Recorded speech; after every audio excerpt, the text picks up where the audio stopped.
Lockdown की वजह से इज़्तियाम का मसला है। इज़्तियाम का जब मसला सामने आया है तो पता चला कि सभी लोगों को परमिशन नहीं है ईद की नमाज़ पढ़ने की। सिर्फ 5 लोग ईदगाह में या मस्जिदों में ईद की नमाज़ अदा कर सकते हैं। उसके बाद जितने लोग हैं वो घरों में अपने अपने घरों में 2 रकात या 4 रकात या 6 रकात या 8 रकात या 10 रकात या 12 रकात चाश्त की नमाज़ अदा करें। तो चाश्त की नमाज़ की नीयत इस तरह कर लें कि नीयत की मैंने 2 रकात नमाज चाश्त की वास्ते अल्लाह ताला के मुँह मेरा काबा शरीफ की तरफ अल्लाह अकबर कहते हुए हाथ कानों के लौ तक लेकर जाएं। उसके बाद नाफ के नीचे बांध लें। उसके बाद सना पढ़ें। सना पढ़ने के बाद अल्हम्दुलिल्लाह पढ़ें। अल्हम्दुलिल्लाह पढ़ने के बाद कोई सूरत पढ़ें। उसी तरह अल्हम्दुलिल्लाह पढ़ने के बाद कोई सूरत पढ़ें। उसके बाद फिर रुकू सजदा करके 1 रकात नमाज आप मुकम्मल कर लें। उसके बाद फिर अल्लाह अकबर कहते हुए सीधे खड़े हो जाएं। उसके बाद फिर बिस्मिल्लाह पढ़ें। बिस्मिल्लाह पढ़ने के बाद अल्हम्दुलिल्लाह पढ़ें। अल्हम्दुलिल्लाह पढ़ने के बाद फिर कोई सूरत मिला लें।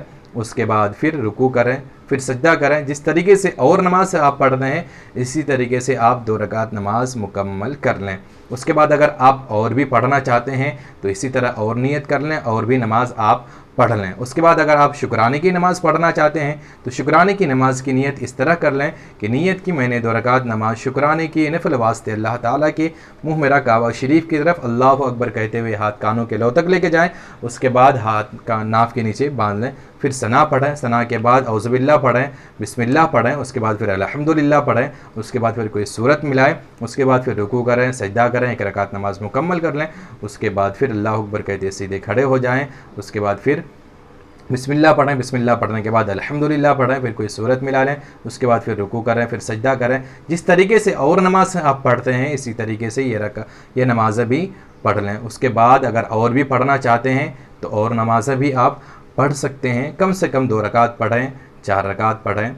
और जब आप नमाज से फ़ारिग हो जाएं तो आप 34 मरतबा अल्लाहु अकबर अल्लाहु अकबर अल्लाहु अकबर ज़रूर पढ़ें।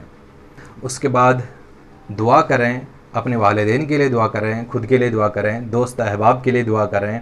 और ये जो वबा फैली हुई पूरी दुनिया में इस वबा से निजात पाने के लिए दुआ करें। और ख़ुसूसन अपने मुल्क हिंदुस्तान के लिए दुआ करें कि अल्लाह तबारक व तआला हिंदुस्तान से इस वबा को जल्द से जल्द ख़त्म कर दे और ये जो लॉकडाउन लगा हुआ है लॉकडाउन ख़त्म हो जाए।